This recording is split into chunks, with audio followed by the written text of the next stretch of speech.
I'm Makayla Nielson, the current contest chair for the League of Utah Writers. Today I have Cheryl Wanner with me, and we're here to discuss her story, her debut novel, See Me As I Am. We're also going to get to know a little bit about her use of sensitivity readers for this novel, and you'll see why. She will explain what it's about, and it's just a really, really great story. So Cheryl, we are so grateful to have you here today. I'm so grateful to be here. This is such an honor, and thank you so much. Yeah, absolutely. I've been looking forward to this. So first, would you mind just telling me about yourself and what inspired you to become a writer? Yeah, I am a young adult contemporary author, and I was inspired to become a writer because as a child I had created characters who lived in my mind and had no outlet. And I didn't think too much about it, but they were a part of my life. And one day I discovered that if I wrote their stories down, they would live. I could read them anytime I wanted. I could share them with people. Other people could enjoy them. And I was hooked. I was about 12 years old and really started into it when I was 13 all through high school. Just passionate about characters I'd created and telling their stories. And that's what inspired me to be a writer. I love that. I think a lot of people have a similar experience, having those characters that just kind of live with them and grow with them. I love that. Thank you. Would you mind telling me about See Me As I Am? What is that about? Okay, See Me As I Am is a YA romance. I like the term love story. It is about a girl who is blind and a young man she meets that's involved with her very favorite band in the world. I am a music fan. I'm also a musician. I play synthesizer keyboards for my church, so I write from a perspective of a synth player. But I love bands and concerts and music, yes. So See Me As I Am came to be simply because I dreamed it. The year was 1980. I went to bed on a Sunday night in February and dreamed a 3-part story. And I never dreamed anything like it before or since because I wasn't part of the dream. The main character's name was Jenny. The rock musician was a real musician that I wasn't even that big of a fan of, but the story was incredible and I could not walk away from it. So within about 2 days, I was writing a novella just for the fun of it. I worked on a sequel just for the fun of it. Within a year to a year and a half, I decided I was going to write it as a novel under the name of Touch the Sky, which gathered the interest of an agent but never went anywhere. And so after about 10 years dealing with all of this, I shelved it. And then about mid-90s, I came back and picked up Touch the Sky and said, okay, if I were to do this again, and I made a mental bullet point, this is the changes I would make. Wrote it up under the title of Playing the Game, dual point of view, no interest. In fact, I even had a writer friend tell me, now, why would anyone want to read a book with a blind main character? I thought, why not? What difference does that make? But that was a thought process, I guess, at that time. No luck there, so I shelved it. But about 2013, I decided, yes, this story about the blind girl is it. I renamed it See Me As I Am. I wanted to play off the idea of sight. I also wanted to utilize the contemporary YA format. And I wrote strictly from her perspective, and I wrote it from a blind perspective with the intent of making the reader feel as if they are blind. And then one December at PitMat, I had 2 hits. Immortal Works Press from Utah was one of them. Signed with them, absolutely amazing to work with. And the book that I invested probably across the years, I'm saying maybe 25 years of my life on and off with this story that has never let me go. Now it's published. So I'm kind of a testimony to never give up. So people who have read the book, the thing I hear most common is the blind aspect and what they've learned about blindness. I wrote it for the romance. The blindness was a side piece that was necessary for the story. But I've always been interested in the blind, and as I researched it, I decided this time around I would put all those blog entries that deal with blindness and develop Jenny as a much deeper character, and the readers have gravitated or grabbed onto that. And the thing they told me they love the most about it is the blind aspect. They've also told me that they feel blind when they read it, but they can also see everything that Jenny cannot. So It's a technique, and it was honed by writing a story that forced me to write without visuals. Cheryl, I am so glad you didn't give up on that story, because I love See Me As I Am, and I love the blind aspect of it. I do also love the romance, but the blind aspect was so incredibly well done.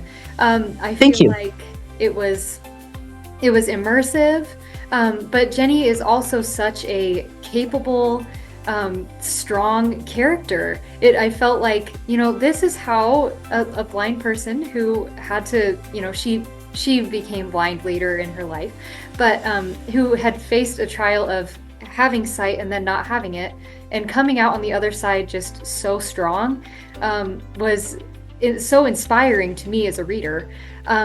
Would you mind telling us a little about your process of learning about blind culture and learning about the day-to-day life of someone who is blind?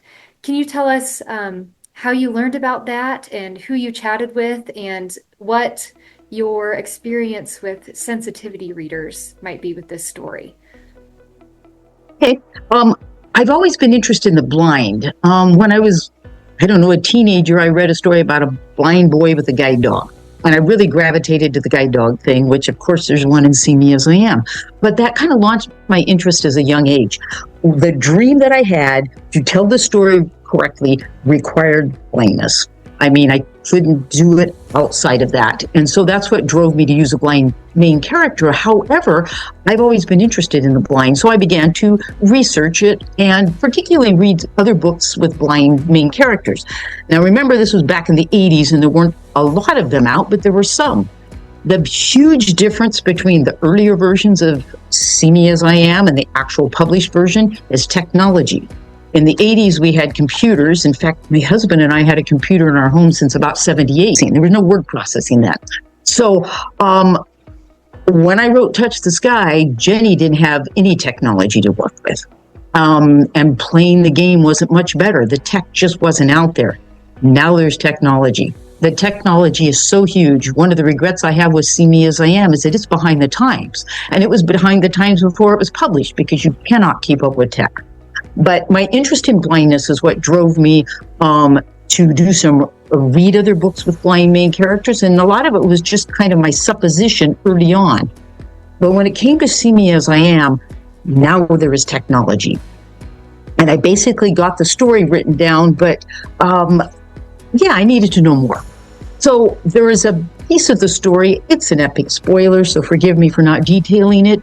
But it posed a question of believability. We know of blind people, and we talked to one, did not get a conclusive answer from this particular person. So my next step was to go to the Oregon chapter of the American Federation for the Blind and ask them. And they connected me. In fact, I think I connected with a gal herself who lived in Portland, still lives in Portland, I think, blind gal, and we arranged to meet.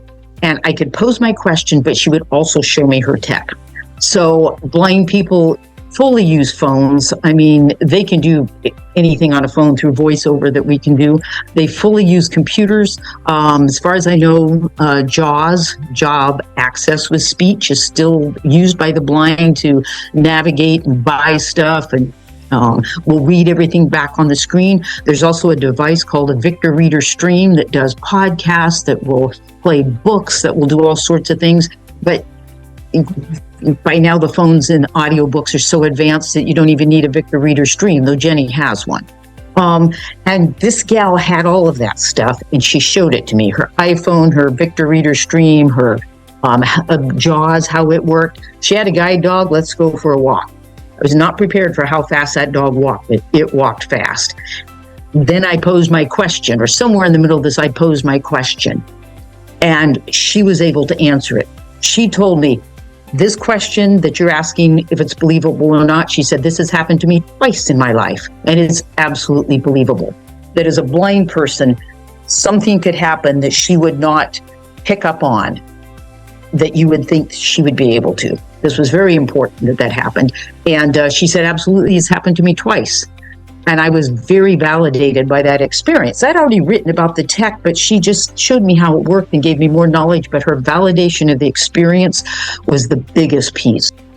Also, I began attending a church with a guy who was blind, or actually he came after I was attending. He was later to come in. And he was so supportive. He was so interested in what I had to say about it. He said, I really want to read it. And I told him when it came out, and he was so excited. He said, but I want the audiobook. So he and his wife waited a whole year to get the audiobook. And they both loved it. They had nothing to tell me that they thought I should change. He told me of a few tech items that I didn't have. And one of them, for instance, was about how to test the water level in a glass. And that used to be done by feel or by heat. But now you just got a little device you can stick in. I tried to work it in. It just didn't flow with what I'd already written. I thought, not everybody uses everything and not everything has to be written about. But he would update me. Now they've got this. Now they've got that. Of course, I couldn't add to it. But these blind people were really helpful in either giving me information or validating that what I had done was correct. Yeah, that's awesome. I'm so glad you had access to all these people. It sounds like it had taken all of those years, but the pieces kind of all had to be there and fall into place. I'm very glad that Touch the Sky wasn't published. It's not, in my opinion, publishable. The second one isn't either. That one was better, but didn't have the developmental editing. I didn't even know what that was. In fact, I didn't know about sensitivity readers until after See Me As I Am was written, because I was new to social media. I was new to all of this. But I'm grateful that even though it took years of my life, the product I have now is one I love. And what I had written in the past, it wasn't ready to go, and it would not have been relatable to today's readers either. Yeah, I think that's awesome. I think even though you didn't know that sensitivity readers even were a thing, you did a wonderful job of seeking out the people that you needed to make the book shine like it was supposed to. My husband and I both work with people with disabilities, so we had a natural in there. But knowing enough about the blind, it was like the International Federation of the Blind would be where to go, and each state has their own chapter. And that person was super helpful. And then a friend happened to know someone who was an avid blind reader and a fan of music-based books, and so it was a perfect fit. Yeah, that's fantastic. Like I say, all those pieces just came right together for you. Yeah, they did. I'm glad they did. They did. That's awesome. So, what advice would you give to someone who was writing a story that needed to use sensitivity readers? I would advise them to look into the channels that they're aware of. For instance, if it's with disability, find those organizations that handle disability, whether it's blindness, deafness, developmental disability, any of those things. That's where I would maybe start looking. The other thing you can do is you can put out something on your socials, which I tried for a different element of the book. I would advise you to go to your socials and say, I am looking for someone who has knowledge in this area. And if it's an element of something you are researching for your book, then find people that you would be likely to interview for that information. I will be addressing that in the book I'm writing now, and these people will be professionals in fields where I actually know some, but fields that I need to talk to and have them look at my material. So you can be looking for professional people that you know. You can ask friends for advice. Where can I find a sensitivity reader if this is their field? If it's something you can just Google and say, wow, we need this, then go for that. But first, utilize the sources you have, Google those you don't know, and then put something out on your socials requesting help.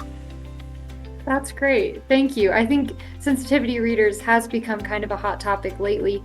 Yes. Because it's hard to write from a perspective that isn't your own. Some people say that, like, well, you write fantasy and you can write a whole culture about elves and you've never been an elf, but it's different because there are real subsets of people that operate differently. And so it's super important to get their perspective so that they're being represented in a true and appropriate way. And I think See Me As I Am is such an excellent example of Thank you. That. Thank you. So Cheryl, I'd really like to know about what you're currently working on and also how readers can find you. Oh, right. I am currently working on something radically different by comparison because I like many different genres. I'm writing a YA mystery romance or romantic suspense or however you would define that. Um, so it's very different. This one is set on the North Oregon coast, and it is about the daughter of a U.S. Coast Guard officer who gets involved in a teen boy's quest to prove that his grandfather's disappearance at sea was a murder. So this one is much differently targeted, and it is much more intense, and it's actually quite intense when we get to the confrontation scene late in the book.